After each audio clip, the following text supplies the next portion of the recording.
ধৰ্ম কি এইবিলাক যে কৈ আছে অধৰ্মৰ কথা, ধৰ্ম কাক কয় আমি সকলোৱে জানো আৰু অধৰ্ম কাক কয় এইটোও জানো, কিন্তু আমি মানিব কথাটো এইটোতেই পাঠ পাই গৈছে। ও ধৰ্ম জানো সময় তথাপি প্ৰবৃত্তি নাই, অধৰ্মত নিবৃত্তি নহয়। ধৰ্ম কি জানো কিন্তু আমি মানিব নোৱাৰো। আৰু এনে পাঠকে ক'ব নালাগে ইয়াতে আহি পেলাই যে ধৰ্ম যে এইটো হয়, আমাক কাকো ক'ব নালাগে, সৰুৰ পৰা ডাঙৰলৈ চবেই জানে। আৰু অধৰ্ম কাক কয় এইটো জানো, কিন্তু আমি মানিব নোৱাৰো। এই হ'ল দুৰ্যোধন চৰিত্ৰ। দুৰ্যোধনক ভগৱান কৃষ্ণই কৈছে বোলে, হে দুৰ্যোধন, 5জন পাণ্ডৱৰ কাৰণে অন্তত 5খন গাঁও দিয়া, যুদ্ধ সমাপ্ত, যুদ্ধ নকৰে। আৰু দুৰ্যোধনে কি বুলি ক'লে বোলে, বিনা যুদ্ধে বেজীৰ আগৰ সমান মাটি, বেজীৰ আগত যিমান মাটি উঠিব এইখিনি মাটিও বিনা যুদ্ধে মই নিদিও। লাগিলে কথাটো। গতিকে সেইকাৰণে প্ৰভুসকল এইবিলাক বহুত কথা, সেইকাৰণে এইবিলাক চব মানে এনেকুৱাকে আহি থাকিব যে আমি ধৰ্ম কি বস্তু জানো। তেতিয়া ভগৱান কৃষ্ণই কৈছে দুৰ্যোধনক, নে হে দুৰ্যোধন, তুমি এইটো যে অধৰ্ম হ'ব এইটো জানা নে নাজানা? যে তেওঁলোকক যে 5খন গাঁও এই যুদ্ধখন সমাপ্ত হ'ব, এইটো যে ধৰ্ম হ'ব জানা নে নাজানা? দুৰ্যোধনে কৈছে বোলে, এইটো মই ধৰ্ম বুলি জানো, কিন্তু মই এইটো নামানো, এইটো মই নকৰো, নিদিওঁ। সেইটো অধৰ্মটো কি জানো, কিন্তু মই সেইটো মই এৰি। আৰু আমাৰো ঠিক তেনেকুৱাই কথা, আমি চব জানো কিন্তু আমি পালন কৰিব নোৱাৰো, হয়নে? আমাৰ চব সেইটোৱে কথা। যেনেদৰে মাৰিবলৈ অনা ছাগলীবিলাকক চাবচোন, কেইটামানক বান্ধি পেলাই গছৰ পাত দি থৈ দিছে, আৰু লগৰে এটা কাটি পেলাই কাৰোবাক 1 কেজি লাগে, 2 কেজি লাগে, 1 পোৱা লাগে, জুকি জুকি দি আছে। সিহঁতৰে কুটুম্বক কাটিছে, 1 পোৱা লাগে, 2 পোৱা লাগে দি আছে। যেতিয়া নেকি এইফালে শেষ হ'ব, অৰ্ডাৰ বেছিকৈ আহিলে তাৰ পৰা আকৌ এটা ধৰি পেলাই কাটিব। কিন্তু সেই ছাগলীকেইটাক চাব যেন সিহঁতৰ পলাই যোৱাৰো ইচ্ছা নাই, ধুনীয়াকৈ গছৰ পাত খাই থাকে, কিন্তু পলাইও নাযায়। কিজানি ৰচাডাল ছিঙি যায়, কিজানি ক'ৰবাত লুকাবই পাৰে, বা কিজানি আটা পাই দিলে কোনোবাই ৰক্ষাই কৰে। এইটো ছাগলীকেইটাৰ জীৱনৰ চেষ্টা নাই। কাটিবলৈ অনা ব্ৰইলাৰ বিলাকক, ব্ৰইলাৰটো বেছি দৌৰিবই নোৱাৰে, তেনেকে এৰি দি থৈ দিয়ে, দুটামান দানা দি থৈ এৰি দি থৈ দিয়ে, লক্ষ্য কৰিব। আৰু সিহঁতৰে কুটুম্ব গৰম পানীত জোবৰাইছে আৰু আনিছে আৰু দিছে, কাটিছে। কিন্তু সিহঁতে চাই আছে, কিন্তু সিহঁতৰ কোনো ভক্ষেপ নাই যে আমাৰেই কুটুম্বক কাটিছে, কোনো ধৰণৰ ভক্ষেপ নাই। আৰু আমাৰো মানুহবিলাকৰ কি হৈ আছে জানে? অমুকেহে মৰিছে, মইতো নমৰো, অমুকেহে মৰিছে, আমি সেইটো চাই আছো। আমাৰো যে আহি আছে এই পাল্লাটো, আমাৰো যে আহি আছে খাচাৰ মুৰ্গীৰ নিচিনাকে, এই বস্তুটো আমি কোনেও কি নকৰো, উপলব্ধি নকৰো। বহুতক দেখা পালো জন্মিবই নাপালে, গৰ্ভতেই মৰিল, কেঞ্চিৰে টানি টানি বাহিৰ কৰিব লগা হ'ল। কিছুমান জন্মিয়েই মৰিল, কিছুমানে দুদিনমান খাবই নাপালে, বাইক চলাই গৈ থাকোতেই মৰিলে। কিমান যে ঘটনা আছে। কিছুমান যে বৃদ্ধ অৱস্থাত সেই ঢুকি আছে, ঈশ্বৰক মাতি আছে, যমক মাতি আছে, নিয়ক নিয়ক বুলি, তথাপিও নমৰে, এনেকুৱাও দেখা পাইছো। কিন্তু তথাপিও আমাৰ যেন বিশ্বাস, আমাৰ যেন তেনেকুৱা নহয়, সেইটো আমাৰ বিশ্বাস। আৰু এইবিলাকত থাকিবলৈতো আমি হৰি নাম নলওঁ, নহ'লে কিয় নলয় মানুহে হৰি নাম, ৰাম নাম, কৃষ্ণ নাম কিয় নলয়? মানুহে এই যে ভাগৱত পাঠ, ব্যাখ্যা অনুষ্ঠান কি বুলি ভাবি থাকে, তেতিয়া কোৱাৰ নিচিনাকে কেৱল মানে এইবিলাক অনুষ্ঠান কৰিলো, গাজিকেইটা খালো, মানে ভোজ খোৱা, মানে ক'ত কি আছে বিচাৰি ফুৰা, মানে কালি টোপোলা বান্ধা, এইবিলাক ভকত হলে কিন্তু মানে মই মানে বস্তু খালো, আৰু খানাটো হলে যাম, নহলে নাযাওঁ। আৰু ভোজ হলে চাব, ভোজ বুলিয়ে কৈছো, যেতিয়া সেইটো হলে চাব, তেতিয়া মানুহ ভৰ্তি হৈ যাব, তেতিয়া আৰু খোৱা লোৱাৰ টাইমত বেছি ভৰ্তি হৈ যাব। আৰু মানে ক'ত কি আছে বিচাৰি ফুৰা, চাহৰ লগত কি দিছে, চাহখিনি দিয়া খবৰটো পাব লাগে, এটা মিছ কল পালেই হ'ল, লগে লগে তেওঁ আহি হৈ যাব। চাহখিনি দিলেহে লাহেকৈ তেওঁ ইয়াৰ পৰা উঠি গুচি যাব। আৰু মানে তালি টোপোলা বান্ধা, ঘৰত কোন কোন অহা নাই, গোটেইবিলাকৰ কাৰণে টোপোলা। আৰু এই টোপোলা বান্ধক, ৰাম নাম, কৃষ্ণ নামৰ যিমানখিনি কথা শুনে, এইখিনি টোপোলা বান্ধক। এই টোপোলাই জীৱনত বহুত কাম কৰিব। এই টোপোলাৰ ক্ষয় নাই, এই হৈছে নামৰ নাহিকে ক্ষয়। গীতাত কৈছে, দ্বিতীয় স্কন্ধত কৈছে, আমানত ধন দেখা, খৰচিলে গাই বৃথা, খাইলে দিলে সবে লুটি যায়, নামৰ নাহিকে ক্ষয়, লাগে মানে বৃদ্ধি হয়, ভাগ কৰিলেতো বাঢ়ি যায়। চুৰে নেনে চুৰ কৰি, ডকাইতে নেনে ডকাইত কৰি, লুৰিয়াৰে নেনে লুৰি, ভাই নেনে ভাগ কৰি, ৰজাই নলয় তাক দণ্ডি, জুইত পৰি জ্বলি নাযায়, পৰি উঠি নাযায়, এই হ'ল নাম ধন। যি নাম ধন জুইত জ্বলিলেও পুৰি নাযায়। বেলেগ সম্পত্তি আছে পুৰি চাৰখাৰ হৈ যাব পাৰে, পানীত পৰি নষ্ট হৈ যাব পাৰে যদি বানপানী হৈ যায়, কিন্তু নাম ধনৰ কিন্তু লছ নহয়। খাই থাকিলে ভাগ কৰি নাযাব বাকী সম্পত্তি, এটা এটা সম্পত্তি ভাগ কৰিব, কিন্তু নামৰ ভাগ কৰিব নোৱাৰে। ৰজাই নলয় তাক দণ্ডি, ৰজাই তাৰ ওপৰত কৰ কাটৰ টেক্স লগাব নোৱাৰে, কিন্তু তথাপি আমাৰ নামৰ ওপৰত বিশ্বাস নাই। যেনেদৰে প্ৰভুসকল আমি ইয়াৰ পৰা যদি এই চিপাঝাৰ চকত গৈ যদি আমি চাহ কাপ খাব লগা হয়, তেতিয়াহ'লে কি লাগিব? যেনেদৰে আমাক এইটো ধন লাগিব, এই যদি আমাৰ গান্ধী ধনটো নাথাকে আমি চাহ কাপ খাব নাপাওঁ। ঠিক তেনেদৰে আমাৰ ইয়াৰ পৰা এটা আত্মা যেতিয়া বৈকুণ্ঠত আমি হ'ব লাগিব, কি লাগিব? নাম ধন লাগিব। কোনে কিমান কৃষ্ণ কৃষ্ণ ৰাম ৰাম ৰাম ৰাম এই বুলি ক'ব পাৰিছো, বাকী একো জানিব নালাগে, শাস্ত্ৰ বেদ একো জানিব নালাগে, খালি ৰাম ৰাম কৃষ্ণ কৃষ্ণ যিমান ভাৱত থাকিব, এইটোৱে হ'ব তেওঁ মহাজন। এইটো মহাজন বুলি কয়, তেওঁহে মহাজন, নামৰ মহাজন। এতিয়া আমাৰ এটা আত্মা যেতিয়া ইয়াৰ পৰা ঊৰ্ধ্বগতিলৈ যাব লগা হ'ব, এই ভূলোকৰ পৰা ভূগলোক, জনলোক, মহলোক, তপলোক, সত্যলোক, সত্যলোকত ব্ৰহ্মা থাকে, এই ব্ৰহ্মাৰ ওপৰত যেতিয়া নেকি যাব লগা হ'ব, তেতিয়া কি কৰিব লাগিব? তেতিয়া কেৱল কি কৰিব লাগিব? নাম ধন লাগিব। আন ধনেৰে কাম নকৰে, এইটো ধন আমাৰ ইয়াতেহে কাম কৰে। আমাৰ ইয়াতেও গোটেইখিনি কাম নকৰে, এইখিনি ভৈৰৱকুণ্ড যাওক, এই ভূটানত কাম কৰে নেকি? নকৰে।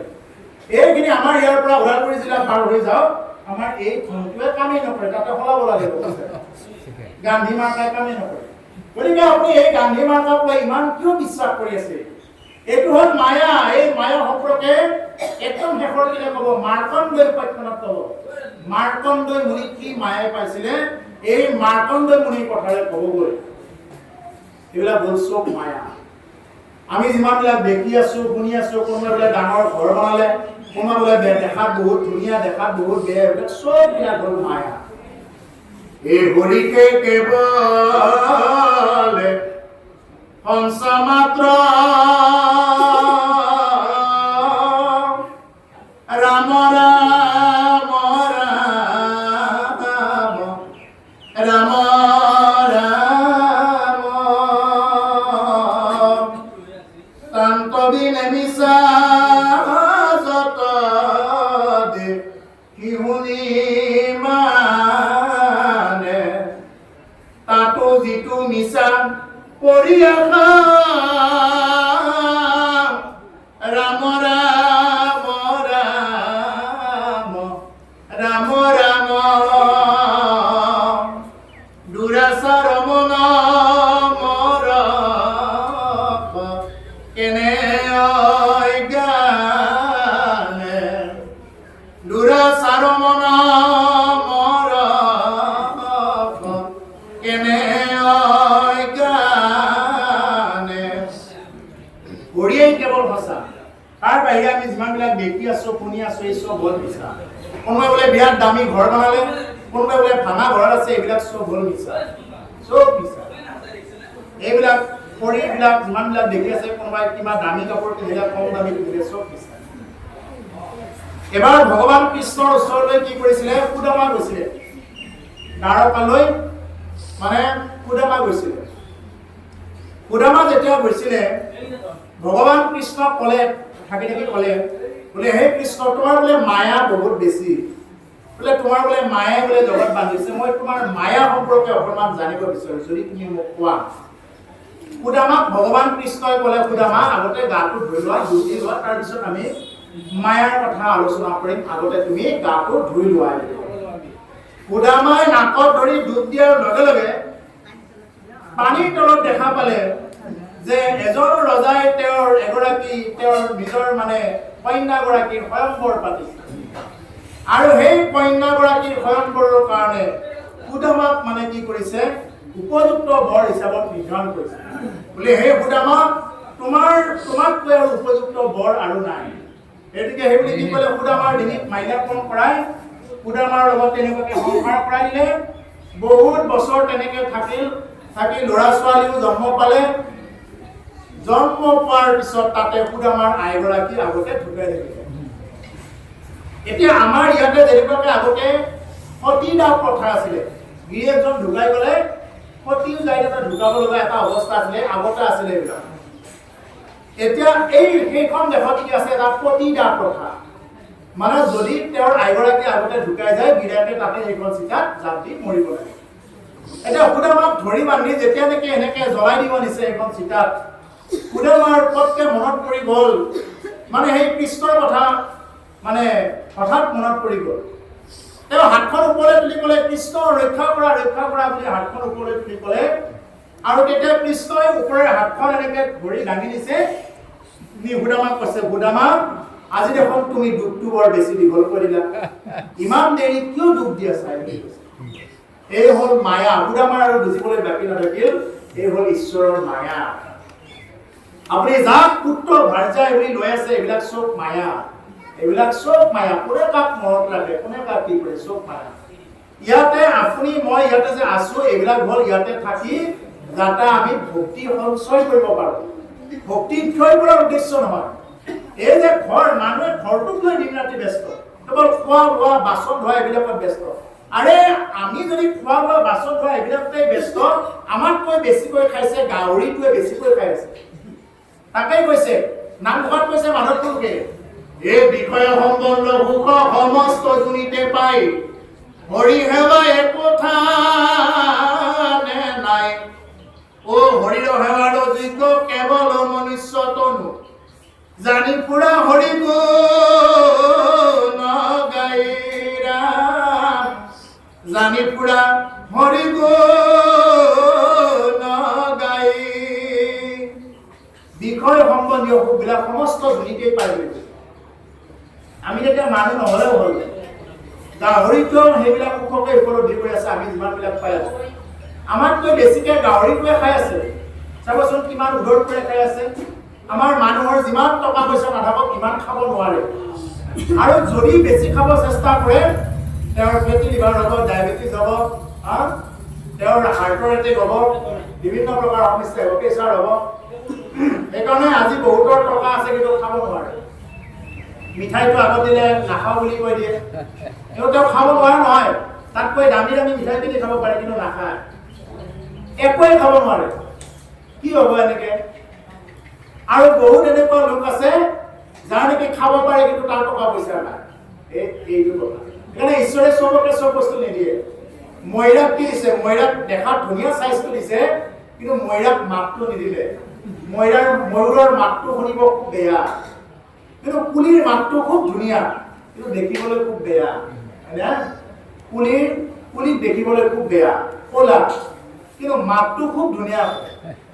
কিন্তু ময়ূৰৰ মাতটো একেবাৰে বেয়া শুনাৰ কাৰণে একদম কিবা বেয়া বস্তু এটা কৰি ৰখাৰ নিচিনা লাগে, কিন্তু দেখিবলৈ খুবেই সুন্দৰ।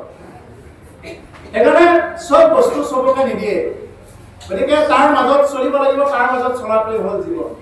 কিন্তু সেই বুলি যদি আমি মানুহৰ জনম লৈ আমি যদি কেৱল ঘৰ বন্ধা টকা পইচা এইবিলাকতে যদি ব্যস্ত থাকোঁ, ল'ৰা ছোৱালী পিছত গৈ ল'ৰা ছোৱালী পঢ়িলে, বিদেশত গৈ চাকৰি কৰিলে বা মহানগৰীত থাকিব আৰম্ভ কৰিলে, পিছত গৈ বেমাৰ হ'ল, মাক দেউতাকৰ চাবৰ সময় নাই, কিবা কৰিবৰ সময় নাই।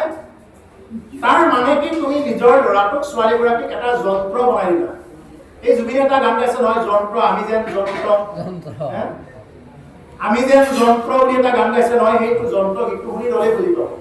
তুমি নিজৰ ল'ৰাটোক ছোৱালীগৰাকীক তুমি যন্ত্ৰ বনালা, এটা মেচিন বনালা, ইঞ্জিন বনালা, কিন্তু তুমি মানুহ বনাব নোৱাৰিলা।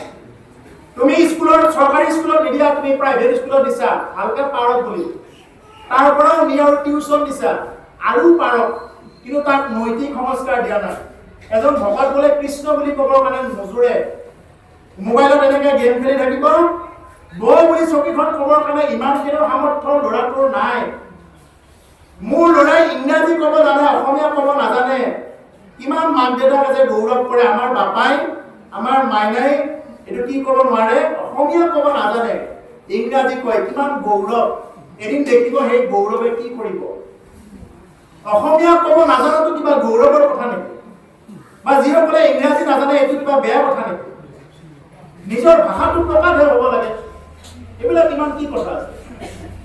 গতিকে সেইকাৰণে আমাৰ নিজৰ ল'ৰা ছোৱালীবিলাকক আমি চববিলাকত বিট কৰাইছোঁ, সাঁতোৰ বিট কৰাইছোঁ, গীটাৰ শিকাইছোঁ, নাচ ডেন্সত দিছোঁ, বিভিন্ন কলা কুশলীত একদম মানে চৌষষ্ঠি কলাত দি দিছোঁ তেওঁক।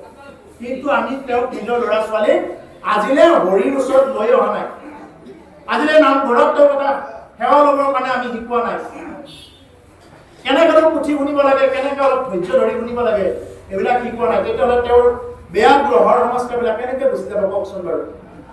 আজি যে এই যে ডাঙৰ ডাঙৰ বাইকৰ এক্সিডেণ্ট যিমানবিলাক হৈ আছে, কিয় হৈ আছে এইবিলাক? এইবিলাক মানুহে বুজি নাপালে যে কি কৰিব লাগিব। ঘৰৰ পৰা ওলাওঁতে নিয়ম আছে, সোমাওঁতে নিয়ম আছে।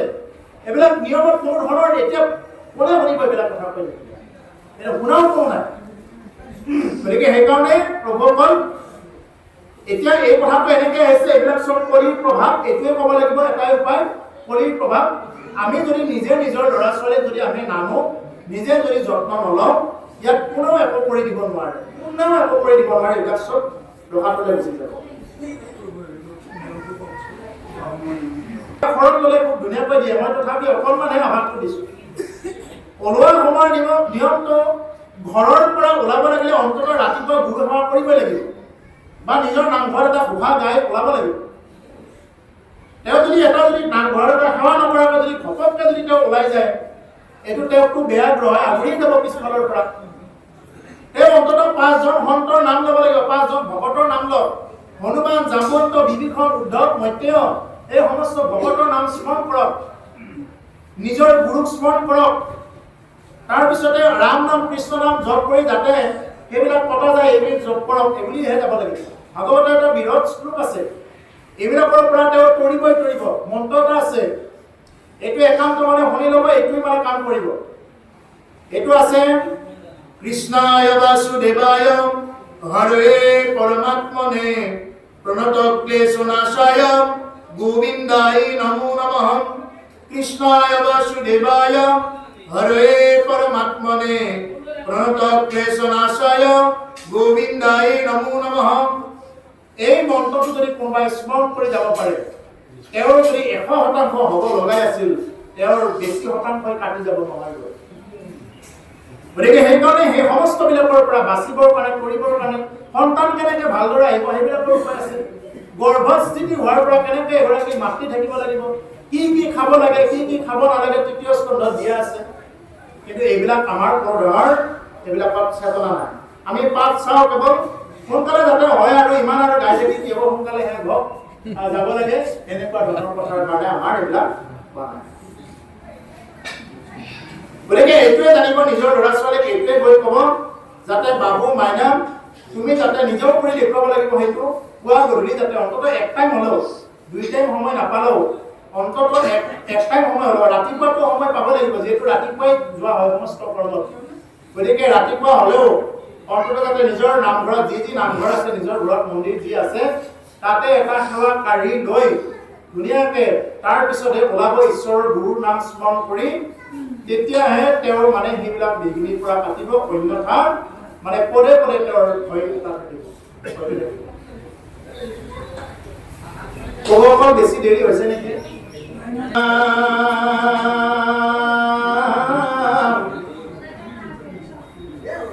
পৰিতলো পৰমহা মিলিবে বিপত্তি, হৈবে পৰমায়ুতিংশ বৰিষ বিংশতি।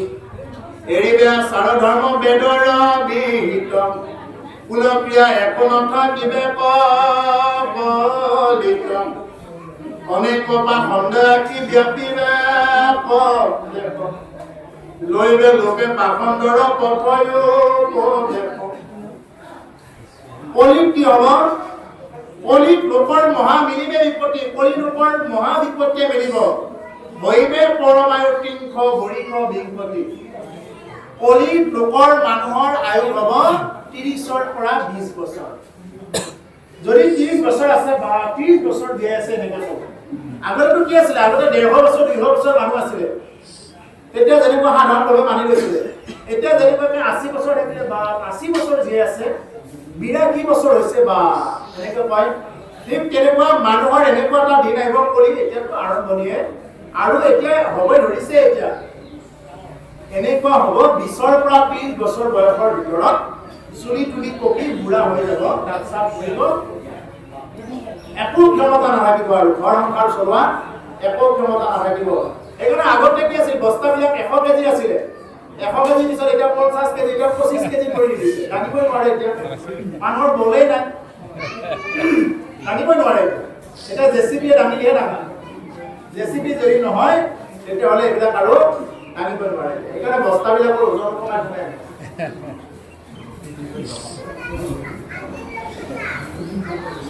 এৰিবে আচাৰ ধৰ্ম বেদৰ বিহি কুলৰ ক্ৰিয়া একো নহয় কিবা কৰি। বেদৰ আচাৰ এইবিলাক চব এৰিব। বেদে যি কৈছে এইটো নকৰে। কিন্তু যদি বেদে যদি নোপোৱা কিবা এটা আছে সেইটো হ'লে কিন্তু কৰিব। বেদে কৈছে যে তুমি ৰাম নাম লোৱা, কৃষ্ণ নাম লোৱা, কিন্তু নলয়। কোনটো গুৰুত্ব দিব?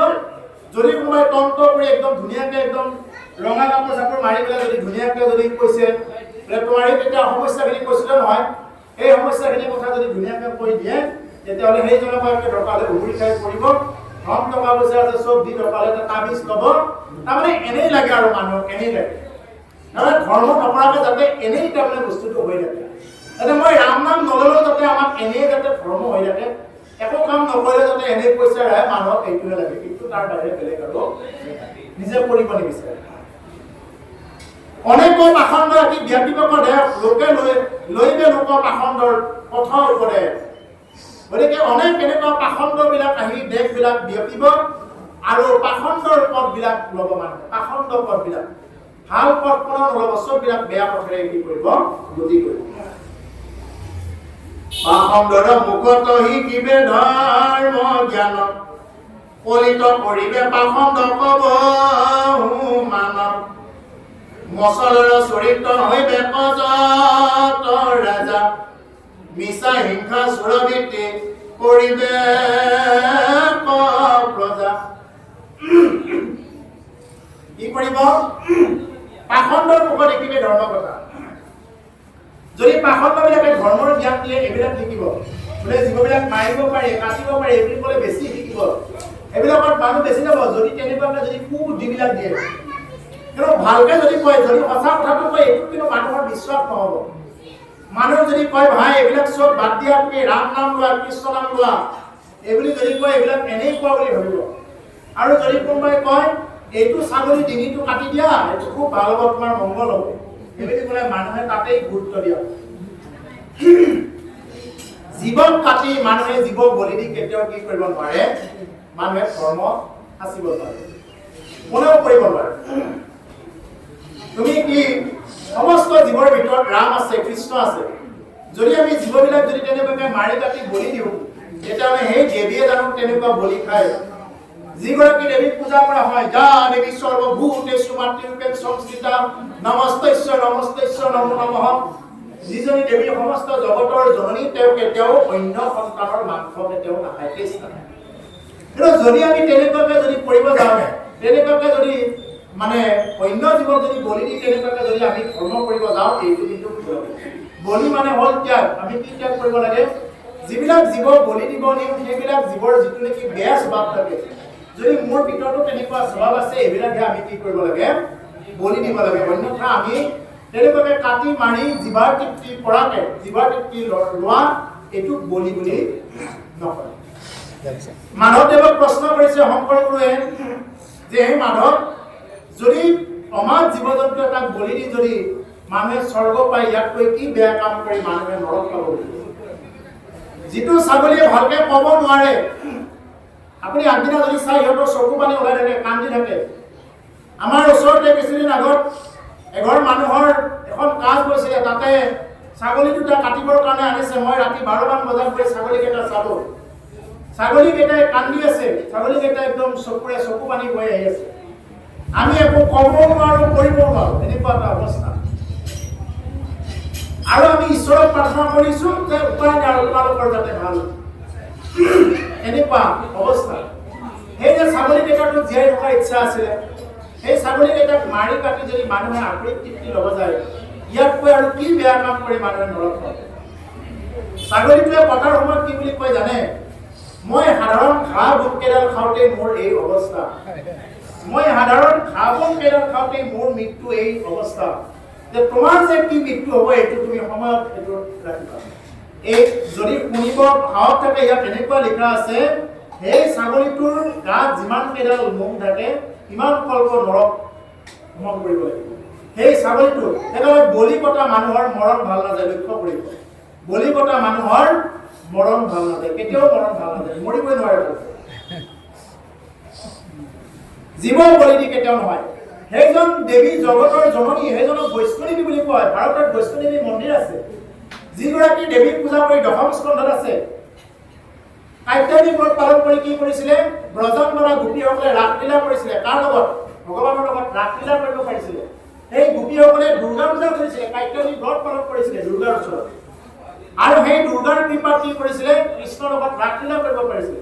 এতিয়া আমাৰ উদ্দেশ্যটো হ'ব লাগিব যে হে আই, যে তুমি যাতে এই যে তুমি যি মায়াত আছা, এই মায়াত যিবিলাক নেকি ৰচনা কৰি আছে, এই মায়াৰ যিজন মায়াধীশ যিজন আছে, এই মায়াধীশত যাতে আমাক পোৱা কৰি দিয়া, তুমি যাতে এইটো কৃপা কৰা।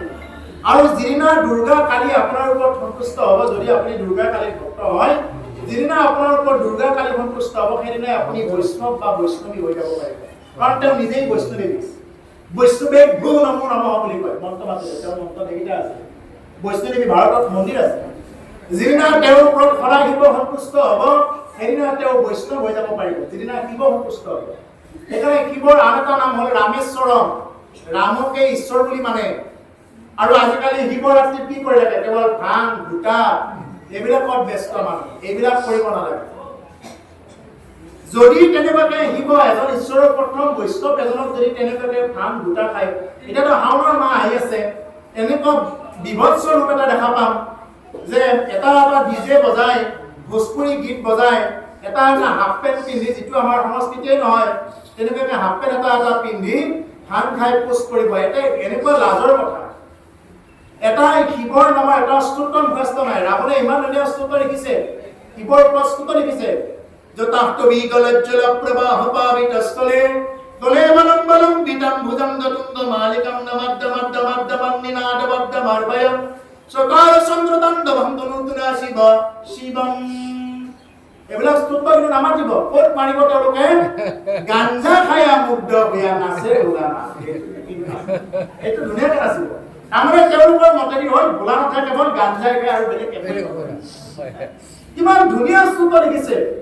যতাপতা হসম ভ্ৰমণ ভ্ৰমণ নিলিম্প নিৰ্জৰি বিলুলবি শিবল্লৰি নিৰাজমান মুদ্ধনি ধগট ধগট ধগট জলল্লালাট পত্র পাবকে কিশোর চন্দ্রশেখরের হতি প্রতীক্ষণম মম।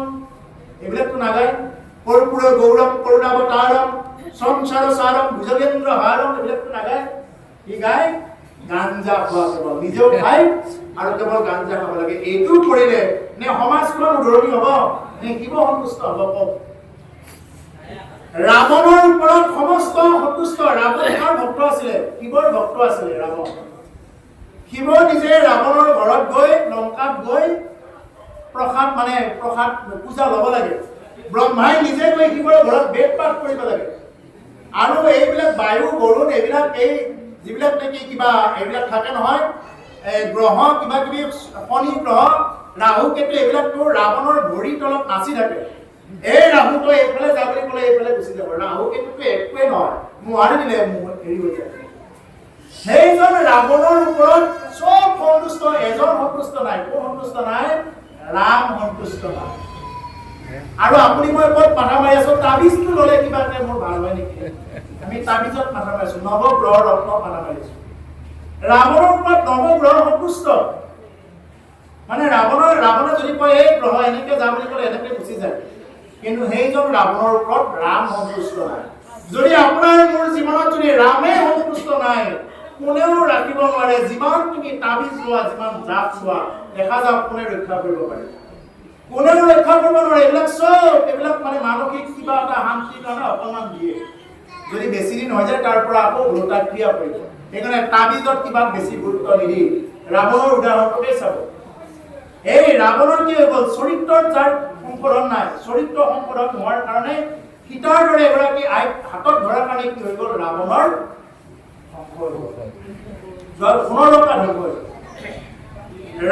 ৰাৱণ কি? ৰাৱণৰ ওপৰততো চব সন্তুষ্ট আছে। কিয় তেওঁ মৰিব লগা হ'ল? তেওঁৰ চৰিত্ৰত সংশোধন নাই। সেইকাৰণে যদি এই হনুমান কাৰ অৱতাৰ? হনুমান হ'ল শিৱৰে অৱতাৰ। এই শিৱৰে অৱতাৰ হনুমানে দিলেনে লংকাখন জ্বলাই? গতিকে সেইকাৰণে আপুনি শিৱ ভক্ত হ'ব পাৰে, কিন্তু যিদিনা আপোনাৰ ওপৰত শিৱ সন্তুষ্ট হ'ব সেইদিনা আপুনি বৈষ্ণৱ হ'ব পাৰিব, ৰাম নাম ল'ব পাৰিব। শিৱ মন্দিৰত গৈ ৰামে বুলি ক'ব লাগিব, কৃষ্ণ বুলি ক'ব লাগিব, তাৰ ব্যতিৰেকে নাই। এবাৰ আই পাৰ্বতীয়ে খোৱা লোৱা দি থাকোঁতে শিৱক দেৰি হ'ল।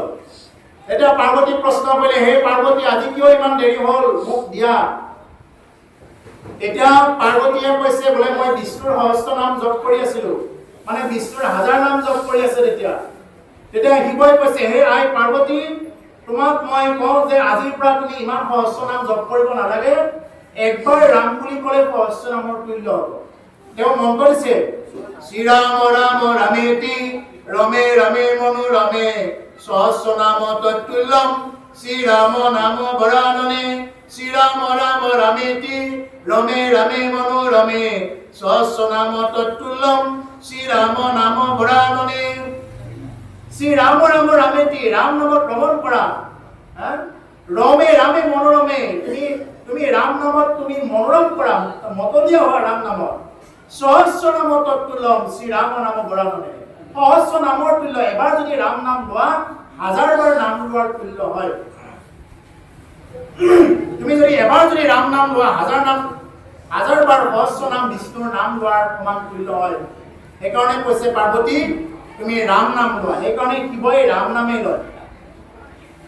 গতিকে সেইকাৰণে ৰাম বুলি ক'লে কি হয় যে আমাৰ বায়ুটো ভিতৰৰ পৰা বাহিৰলৈ যায়, ম বুলি ক'লে ওট দুটা কপত মাৰি ধৰে, অৰ্থাৎ বায়ুটো বাহিৰলৈ যায় মানে পাপখিনি বাহিৰলৈ যায়, আৰু ম বুলি ক'লে পুণ্যখিনি কপত খাই যায়, ওট দুটা কপত খাই যায় আৰু পুণ্যখিনি আহি ভিতৰত জমা হয়। সেইকাৰণে যিমান পাৰি ৰাম ৰাম ৰাম ৰাম কৃষ্ণ কৃষ্ণ যিমান পাৰি ৰাম নাম লৈ থাকিব। এই ধান কাটোতেও ল'ব পাৰে, ধান ৰোওতেও ল'ব পাৰে, এনেকুৱা নহয় যে মই কিবা ড্ৰেছ পিন্ধিয়ে ল'ম। খালি নামত বিশ্বাস কৰি চাওক, এবাৰ মাত্ৰ একমাহ এটা ৰাম নাম লৈ চাওক, নামত বিশ্বাস কৰি চাওক, দিনত অন্তত মিনিমাম 1000 কৰি, ওপৰত ল'ব পাৰিলেতো কথাই নাই, অন্তত মিনিমাম 1000 নাম জপ কৰিবৰ কাৰণে চাওক, বঢ়াই যাব, দেখিব যে আপোনাৰ জীৱনত কিমান শান্তি পাব। জীৱনত যিমানেই দুখ নাহক কিয় এই দুখবিলাক সহ্য কৰিব পৰা ক্ষমতা তেওঁ দিব। জীৱনত যিমান দুখ কষ্ট আহিলেও এই দুখ কষ্টবিলাক সহ্য কৰিব পৰা ক্ষমতা এইটো ঈশ্বৰে দি দিব। আৰু যাৰ নেকি ৰাম নামত ৰতি নাই তেওঁ এই দুখবিলাক কি কৰিব পাৰে, সহ্য কৰিব নোৱাৰে। প্ৰভুসকল আঢ়ৈটাই বাজিল। এই শিৱ তত্ত্বৰ পৰা এইটোকে কৈছো, শিৱ তত্ত্বটো এনেকুৱা বস্তু নহয় ভাং খোৱা গোটা খোৱা এনেকুৱা নহয়। শিৱ তত্ত্ব মানে কি বস্তু, শিৱই কেতিয়া বিষ খাইছিলে, হলাহল বিষ কেতিয়া খাইছিলে, যেতিয়া সৃষ্টিত হাহাকাৰ লাগিছিলে তেতিয়া খাইছিলে। সৃষ্টিত যেতিয়া হাহাকাৰ লাগিছিলে তেতিয়া শিৱই বিষ খাইছিলে, যেতিয়া কোনেও খোৱা নাছিলে। ঠিক কেনেকুৱা কি জানে যে আমাৰ ঘৰৰ কিছুমান মানে বিষবিলাক চবে পৰিয়ালে হজম কৰি আছে। কিছুমান মাকে কি কৰি থাকে, নিজৰ পৰিয়ালটো ভালে থাকক শান্তিত থাকক এইবুলি ৰাতিপুৱাতে উঠি গা পা ধুই উঠি জুই তাপত থাকি ৰন্ধা বঢ়া কৰি বাচন বৰ্তন ধুই পৰিয়ালটো যাতে খাই লৈ ঠিকমতে যাব পাৰে এইবুলি নিজৰ মাতৃগৰাকীয়ে যিটো নেকি মানে ৰন্ধা বঢ়া কামত কাপোৰ ধোৱা কামত ব্যস্ত থাকে, এই হ'ল শিৱ তত্ত্ব। যাতে মোৰ ঘৰৰ বাকী কেইটা সুখত থাকক, মই যাতে অকণমান দুখত থাকো, এইটো হ'ল শিৱ তত্ত্ব। এজন অভিভাৱকে গাৰ্জেনজনে কি কৰে যে তেওঁ বজাৰত গৈছে, কিবা অকণমান বস্তু লৈ গৈছে, দিনটো বজাৰত কাৰোবাৰ গাড়ী খাই অলপ কিবা কৰি অলপ বজাৰত আছে, তাৰ পৰা ধুনীয়াকে মোনাটো ভৰ্তি কৰি লৈ আহিছে, পৰিয়ালক দিছে। কিয় দিছে? যাতে পৰিয়ালে শান্তিত থাকক। নিজৰ ল'ৰাটোক প্ৰাইভেট স্কুলত দিছে, যাতে জোতাযোৰ মই আনি দিব পাৰোঁ, চেণ্ডেলযোৰ যাতে মই আনি দিব পাৰোঁ, নিজে দৰকাৰ হ'লে চিঙা চেণ্ডেল পিন্ধিব, নিজে দৰকাৰ হ'লে ফটা চাৰ্ট পিন্ধিব, দৰকাৰ হ'লে বেলেগৰ চাৰ্ট পিন্ধি বুঢ়া হৈ যাব, তথাপি নিজৰ এটা চাৰ্ট আনে। এই হ'ল শিৱ তত্ত্ব। যাতে মোৰ ঘৰখন ভালে থাকক, এই হ'ল শিৱ তত্ত্ব। আৰু কিছুমান এনেকুৱা শিৱ তত্ত্বৰ কথা আছে, কিছুমান ল'ৰা ছোৱালীয়ে বাহিৰত গৈ কাম কৰে, এতিয়া আমাৰ অসমৰ বাহিৰত গৈ বা নিজৰ ঘৰখনত নাথাকি আনকি বিহু তিথিও আহিবৰ কাৰণে সময় নাপায়। আপুনি যদি এটা ফোন কৰি সোধে খাইছনে বুলি ক'লে খাইছো বুলি ক'ব, কিন্তু তেওঁ প্ৰকৃততে খোৱা নাই বুলি, কিন্তু খাইছো বুলি ক'ব। এই হ'ল শিৱ তত্ত্ব। মানে মোৰ ঘৰখন ভালে থাকক, মোৰ ঘৰৰ পৰিয়ালটো সুখত থাকক, যাতে ঘৰখনত হাই বিল্ডিং উঠিব পাৰে, যাতে বেলেগ এখন ঘৰৰ লগত যাতে আমাৰ ঘৰখনো মিলি যাব পাৰে, এই বুলি যিয়ে চিন্তা কৰে ঘৰখনত, এই হ'ল শিৱ তত্ত্ব, অৰ্থাৎ বিষ খোৱাৰ নিচিনা হয়। কিন্তু তাকে নাজানি এতিয়া গাঞ্জা খাই মুগ্ধ হৈ কেৱল ভাত আৰু দুটা খাই যদি তেনেকুৱাকে ঘূৰি ফুৰে, এই শিৱ ভক্তসকলে সেইজন শিৱক অপমান কৰিছে, তাৰ বাহিৰে বেলেগে অপমান কৰা নাই। আমাৰ শিৱ তেনেকুৱা নহয়, আমাৰ শিৱ তেনেকুৱা নহয়। গাত ভস্ম ধূলা শিৱই কিয় আনিছে? যাতে গাৰ প্ৰতি অহংকাৰ নহওক, এইকাৰণে ভস্ম ধূলা আনিছে শিৱই। আমি পাৰিমনে লেতেৰা ধূলা আনি থাকিব পাৰিমনে? শিৱই ভস্ম ধূলা সেইকাৰণে আনিছে যাতে দেহাটোৰ প্ৰতি অহংকাৰ নহওক। এইটো এটা তত্ত্ব। আমাৰ কি কৰোঁ? আমি বেছিকে চাবোন মাৰি, চেম্পু মাৰি, ফেচ ৱাছ মাৰি আমি ধুনীয়া কৰি লওঁ। গতিকে সেইকাৰণে শিৱ তত্ত্ব ধেমালি বস্তু নহয়। এনে শিৱক মানে এনেকুৱা কৰিছে, কেৱল ভাঙৰি সজাৰিছে, এনেকুৱা যদি ভাঙৰি সজাৰিছে, এইটো তেওঁৰ জীৱনত আটাইতকৈ মূৰ্খামি হৈছে। আৰু যিদিনা তেওঁৰ ওপৰত স্বয়ং মহান শিৱ সন্তুষ্ট হ'ব, তেতিয়া তেওঁ ভকত হৈ যাব পাৰিব, ৰাম নাম কৃষ্ণ নাম তেওঁ ল'ব পাৰিব।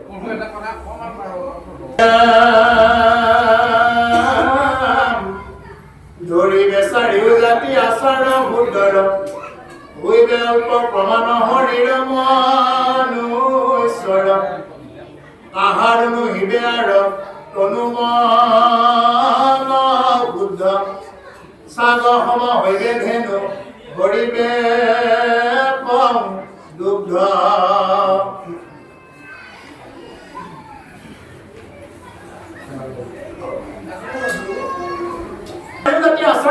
চাৰিটা জাতিয়ে শুদ্ধৰ আচাৰ ধাৰণ কৰিব। শুদ্ধ মানে কি? এতিয়া শুদ্ধ মানে হ'ল কেৱল মানে অৰ্থটো এনেকুৱা, মানে যিয়ে নেকি কেৱল খোৱা লোৱা এইবিলাকতে ব্যস্ত থাকে। যদি আপুনি কেৱল খোৱা লোৱা, সমাজৰ উন্নতিৰ চিন্তা নাই, এইবিলাকে হ'ল শুদ্ধ। এইবিলাক চিন্তাত মানুহে দিনে ৰাতিয়ে ব্যস্ত হৈ থাকিব। ভূইবে অল্প প্ৰমাণ কৰি মনুষ্যৰ, আৰু মনুষ্যৰ শৰীৰবিলাক প্ৰমাণে চুটি চাপৰ হৈ মানুহৰ শৰীৰটো প্ৰমাণে চুটি চাপৰ সৰু সৰু হৈ আহাৰ নহৈবে আৰ তনু মন শুদ্ধ, কাৰো তনু মন একো শুদ্ধ নাথাকিব। নে তনু শুদ্ধ আছে, নে মনটো শুদ্ধ আছে, একোৱে শুদ্ধ নাথাকিব। ছাগ সম হৈবে ধেনু হৰিবে দুগ্ধ, আৰু গৰুবিলাক ছাগলীৰ সমান হ'ব, ছাগলীবিলাক গৰুৰ সমান হ'ব। গৰুবিলাক কি এতিয়া এনেকুৱা গৰু উলিয়াই দিছে, মোবাইলত দেখা পাব, এই গৰু এনেকুৱা গাই গৰু গাখীৰ দি আছে এতিয়া।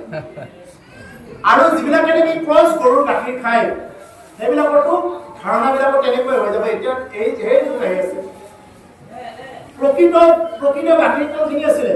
প্ৰকৃত গাখীৰ আছিল যিটো আমাৰ দেশী গাই গাখীৰ।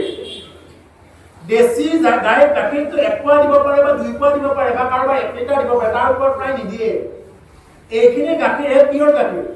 এতিয়া কিছুমানে অৰ্থৰ লাভৰ বাবে জাৰ্চি গাই কিবা এইবিলাক ক্ৰছ গাইবিলাক যিবিলাক নেকি খাই গাখীৰ, এইবিলাক প্ৰকৃত গাখীৰ কেতিয়াও নহয় বুলি ল'ব। এইবিলাক চাব নেটত, এইবিলাক প্ৰকৃত গাখীৰ। এতিয়া ক্ৰছ খেতি খায় মানুহে, হাইব্ৰিড খেতি খায়, মানে এই কোনবিলাক খেতি যাতে উদিনে লগাই যে গছৰ আগবিলাক কাটি তাৰ পৰা লগাই, এইবিলাক ক্ৰছ কৰা এইবিলাক বস্তু যদি খায়, এইবিলাকৰ পৰা কেতিয়াও নহয়। এতিয়া ব্ৰইলাৰ খাই আছে, ব্ৰইলাৰটো ক্ৰছে, শগুনৰ পৰা ক্ৰছ। যি ব্ৰইলাৰে নিজৰ ভৰিৰ ওপৰত থিয় দি 1 মিনিট সময় থাকিব নোৱাৰে, সেইটো ব্ৰইলাৰ খাই আপোনাৰ কি লাভ হ'ব জীৱনত? সেইকাৰণে শগুনৰ নিচিনাই তাক দেখাত ব্ৰইলাৰটো। গতিকে সেই যদি খায়, তেতিয়াহ'লে আমাৰ ধ্যান ধাৰণা সেইবিলাক কেনেকৈ হৈ যাব? সেইকাৰণে কৈছে ছাগ সম হৈবে ধেনু হৰিবে দুগ্ধ। এতিয়া ছাগলীবিলাকে বেছিকৈ গাখীৰ দিয়া আৰম্ভ কৰিব, গৰুবিলাকে কমাই দিব। চাৰিও আশ্ৰমী হৈব গৃহস্থৰ নয়ন, ভাৰ্যাৰ কুটুম্বে হৈবে প্ৰহিত নিশ্চয়। অতি অনুপ্ৰমাণ হৈবে যত ধান, ছোট ছোট হৈবে বৃক্ষ অমিধ প্ৰমাণ। 4 আশ্ৰমী গৃহস্থৰ নহয়, গোটেই 4 আশ্ৰমী কি কৰিব? এইবিলাক মানে কোনো গৃহস্থী নহ'ব। ভাৰ্যাৰ কুটুম্বে হৈব প্ৰহিত নিশ্চয়। ভাৰ্যাৰ কুটুম্ববিলাকে কি মানে একদম নিজৰ হ'ব। ভাৰ্যাৰ ঘৰৰ পৰা যদি কোনোবা কুটুম্ব আহে, যদি নিজৰ মাক দেউতাকে কৈছে এইটো কিন্তু নাচাব, যদি কইনাৰ ঘৰৰ যদি কোনোবা মাক দেউতাক আহিছে, এইটো খুব বেছি বিচাৰ কৰিব। কিন্তু নিজৰ মাক দেউতাকে চাহ কাপ খাব পাইছে নহয়, এইটো বিচাৰ নকৰিব। যদি কইনাৰ ফালৰ ঘৰৰ যদি মাক দেউতাক আহিছে তেওঁ কিন্তু খুব বিচাৰ কৰিব মনাটো ধুনীয়াকৈ দি পেলাব কিন্তু নিজৰ মাক দেউতাকক এইটো কোনো ধৰণৰ আৰু এইটো ভাৰ্জাৰ কুটুম্বে হইবে কই নিশ্চয় আতি অনুপ্ৰমাণ হইবে যত ধান ধানবিলাক অনু মানে কি একে ক্ষুদ্ৰ ক্ষুদ্ৰ ধানবিলাক এনেকুৱা আৰু সৰু সৰু হ'ব এতিয়া যেনেকৈ আমাৰ জহা ধানে সৰু জহা ধানতকৈ আৰু সৰু সৰু হ'ব জহা ধানক 6টা 7টা মান ভাগ কৰিলে যিমান সৰু হ'ব কিমান মান সৰু হ'ব ধানবিলাক এই ফুট খোৱাতকৈ সৰু হ'ব এইটো মানে খালে যাতে মানুহৰ এইবিলাক লগে লগে গুচি যায় এনেকুৱা হৈ যাব ছোট ছোট হইবে বৃক্ষ অবিধ প্ৰমাণ গাছবিলাকো চাপৰ চাপৰ হৈ বিজুলী চমক যেন চঞ্চল সদায় মেঘ হব হইবে কপলিত তত প্ৰায় অধৰ্মে জুৰিবে ৰাতি ৰাইজ নিৰন্তৰ হইবে ধৰ্ম শূন্য গৃহ মস্ত লোকৰ এৰাম পৰম দুষ্মহ চেষ্টা হইবে মনুষ্যৰ ধৰিবে গাধৰ ধৰ্ম লোক নিৰন্তৰ অবান্ধৱে ধৰ্ম পদে খৰ কৰি বাজক কুটুম্বে অধৰ্মে জুৰিবে হবে ৰাজক কৈছে বিজুলী চমক যেন চঞ্চল সদায় মেঘ সম হইবে কপলিত তত প্ৰায় মেঘবিলাক কোনোবা দেখা পাব লাগে এই নোহোৱা হৈ যাব বিজুলীবিলাক এই বিজুলীবিলাক ওলাব আকৌ নোহোৱা হৈ যাব এনেকুৱা এটা চঞ্চল হ'ব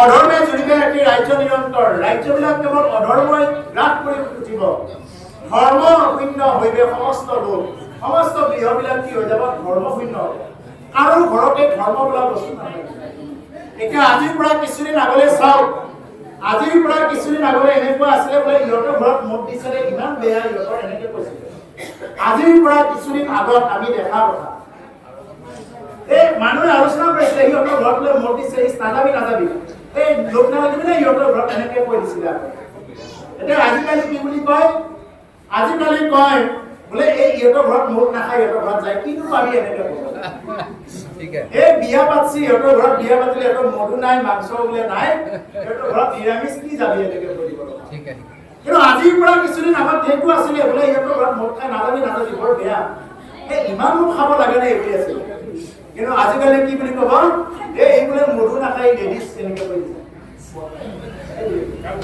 সেইকাৰণে এই হ'ল কলিৰ প্ৰভাৱ কৈছে ধৰিবে গাধৰ ধৰ্ম লোক নিৰন্তৰ গাধাৰ ধৰ্মটো ল'ব গাধাবিলাক কি গাধাবিলাকে নিজৰ যেনেকুৱা বোজাটো টানি লৈ ফুৰে নিজৰ উদ্দেশ্য একোলাই ক'ব নোৱাৰে ঠিক তেনেকুৱা আমাৰ মানুহবিলাকেও নিজৰখিনি কেৱল কাম কৰিব লাগে এতিয়া কিয় কৰিছে এইটো নিজে নাজানিব এনে কৰিব লাগে কৰি আছে গাধৰ ধৰ্ম নিচিনা পালন কৰি আছে কিন্তু কিয় কৰিছে এইটো নাজানে আমিও মানুহবিলাক কি জানেনে আমি গাধৰ নিচিনাই কৰি আছো কাম এটা গাধক বোলে এটা ধুনীয়া লৈ গ'লে এটা বোজা দি কাপোৰৰ বোজা এটা দি এনেকুৱা পঘাডাল নিবৰ কাৰণে পাহৰি গ'ল গাধাটো আৰু পঘাডাল নিবৰ কাৰণে যেতিয়া পাহৰি গ'ল তেতিয়া গাধটোৰ ওপৰত একদম এটা বোজা দি লৈ গৈছে লৈ গৈ কি কৰিছে গাধটো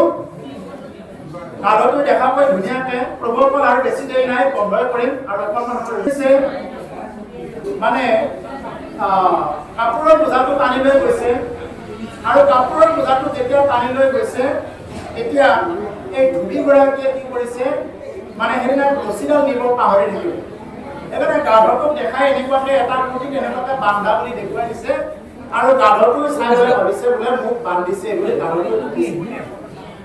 এনেকৈ চাই পেলাই ভাবিছে বোলে মোক বান্ধিছে আৰু এনেকৈ ভাবি গাধটোতে একে জেগাতে ৰৈ থাকে তাৰমানে কিন্তু গাধটো নিজৰ মাথাৰে এইটো নাচালে যে মোক বান্ধা আছেনে নাই এইটো গাধটোৱে নাচালে ঠিক তেনেকুৱা আমাৰ মানুহবিলাকৰ এনেকুৱা এটা অৱস্থা হৈ গৈছে কোনোবা বোলে এনেকুৱা কোনোবা অমুক কোনোবা তমুক কোনোবা পুৰুষ মহিলা কিবা জাতি অজাতি এইবিলাকত মাথা মাৰি আছে এইবিলাকত মাথা মাৰি গাধটোৰ নিচিনাকৈ নিজে এইটো কঢ়িয়াই চাবৰ কাৰণে আজি বহুতে এইটো বিচাৰি পোৱা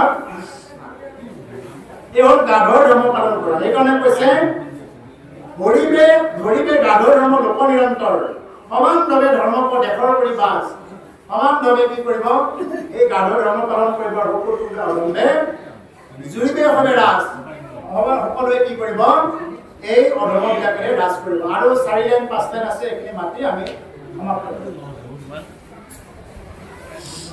এৰাম ধৰ্ম বুলি পৰম তেওঁ ধৰ্ম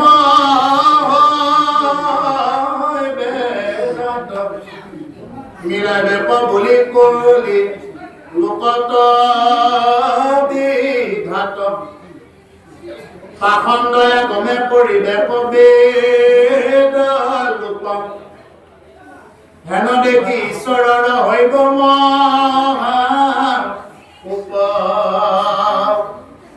ধৰ্ম বুলি কৰোঁতে অধৰ্মীয় হৈ যা ধৰ্মবিলাক বেছিকে কৰিব। এতিয়া আজি কিছুদিন আগত মই চিপা ধাৰে কোনোবা এৰিয়াত মই নাজানো কিবা এখন থানাত মই মোবাইলত দেখা পাইছো ইমান ছাগলী নিছে ইমান পাৰ নিছে ক'ত নিছে মই নাজানো এই ইমান ছাগলী মুণ্ড কাটি কাটি থৈ দিছে যিটো আচৰিত যিটো বেয়া লাগিব লাগে এইটো ধৰ্ম নে অধৰ্ম বুলি ক'ব এইটো কোন দেৱতাই কেনেকুৱাকে ৰক্ত মাংস খায় গতিকে সেইকাৰণে কোনোবাই ভাল পালেও পাওক বেয়া পালেও পাওক তাত মোৰ কোনো আহে নাযায় ভাগৱত ধৰ্মত এইটোৱে কৈছে জীৱ হত্যা মহাপাপ কোনোবাই জানিয়ে হওক নাজানিয়ে হওক যদি কৰে এইটো মহাপাপ তাৰ পৰা নিস্তাৰ পাব লাগিলে চাৰেণ্ডাৰ হ'ব লাগিব সম্পূৰ্ণ সমৰ্পণ এইটো যে ধৰ্ম বুলি কৰোঁতে অধৰ্ম হৈ যা এইটো ধৰ্ম বুলি কৰিছিল কিন্তু মানুহে কিন্তু অধৰ্ম জাত হৈ আছে অধৰ্ম উৎপন্ন হৈছে কিন্তু মানুহে ধৰ্ম বুলি কৰিছে এইটো মিলাই বেপক বলি কলি লোকত বিখা আৰু কলিয়ে এইটো বলি বিচাৰিব বলি কোনে বিচাৰে কলিয়ে বিচাৰে বেলেগে নিবিচাৰে ধৰ্মই নিবিচাৰে পাখণ্ড আগমে পৰিবেশ বেদ লোক হেন দেখি ঈশ্বৰৰ হৈব মহাত্ম আৰু এনেকুৱা পাখণ্ডবিলাকে যেতিয়া যুদ্ধ কৰি দিব তেতিয়া ঈশ্বৰৰ মহাত্ম হ'ব আৰু তেতিয়াই কল্কী অৱতাৰৰ আগমন যেতিয়া এই গোটেই ঘটনাখিনি হ'ব তেতিয়া গৈ কল্কী অৱতাৰৰ পুনৰ আগমন এৰাম গত প্ৰায় ভৈল যেনে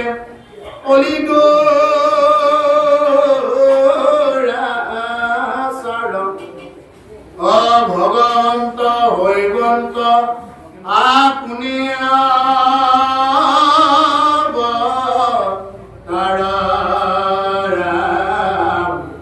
বিষ্ণু শংকৰ গুৰু হৰি ৰাম হৰি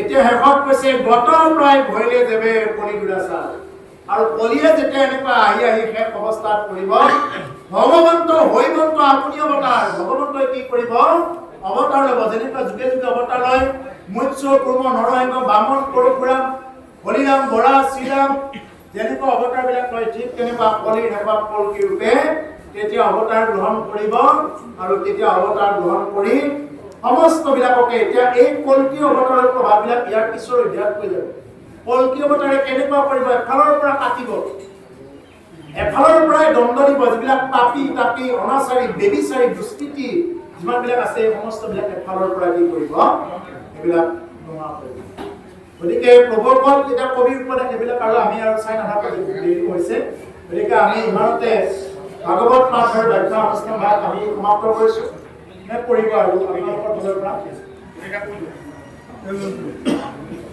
আপোনালোকৰ মাজত যি দ্বাদশ স্কন্ধৰ অতি গুৰুত্বপূৰ্ণ তত্ত্ব কথা কলি ধৰ্ম সম্পৰ্কে এই ভাগৱত পাঠ আৰু ব্যাখ্যা অনুষ্ঠান ভাগ ইয়াতে মানে আসনত বহিলোঁ ক'লো এইখিনি কওঁতে গাঁৱতে অনেক পঢ়া দুটা হ'ব পাৰে আপোনালোকৰ নিজৰে এজন বুলি যাতে অদাচিতে এই সমস্তখিনি যাতে গ্ৰহণ কৰে যদি এই কথাবিলাকৰ যদি জীৱনত প্ৰয়োজন আছে বুলি ভাবে গ্ৰহণ কৰিব যদি প্ৰয়োজন নাই বুলি ভাবে এইখিনি বৰ্জন কৰি যাব গতিকে আপোনালোকৰ নিজৰে এজন বুলি যাতে এইখিনি যাতে লয় আৰু কেতিয়াবা প্ৰভু ভগৱন্তই কৃপা কৰিলে নিশ্চয় আকৌ কেতিয়াবা দেখা শুনা হ'ব।